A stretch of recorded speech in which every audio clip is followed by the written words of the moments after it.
Pair number 3 is also includes a view of Canal Street, only this time from ground level. It's looking from about the corner of Bourbon Street in the direction of Lake Pontchartrain. The tall building at the right is the steeple of Christ Church, the Episcopal Church, which between the 1840s and 1880s stood at the corner of Dauphine Street and was torn down to be replaced by the Maison Blanche department store, which is now the Ritz-Carlton Hotel.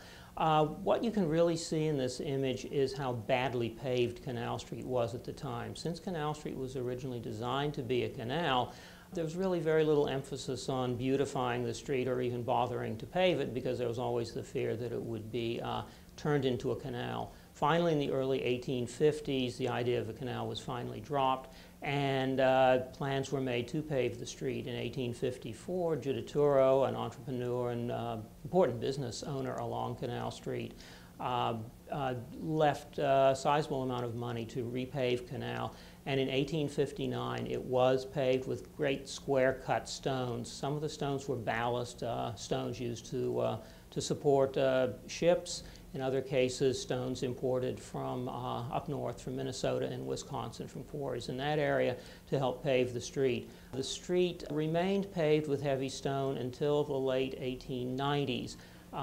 It was lined with deep, wide gutters on either side to channel rainwater. Some of these were as much as 3 feet deep and 3 feet wide and could carry great quantities of water during a rainstorm. The blocks often became loose in the street. People complained about them often.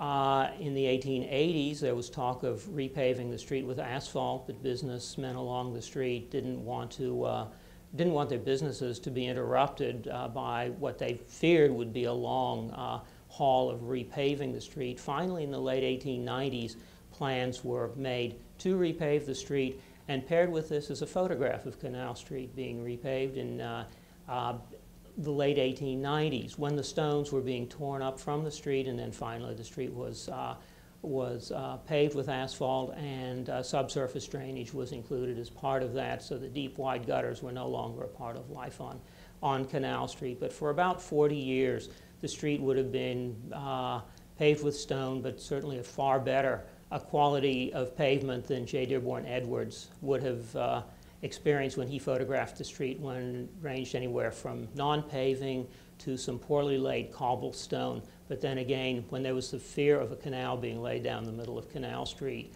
there was little incentive to want to pave it.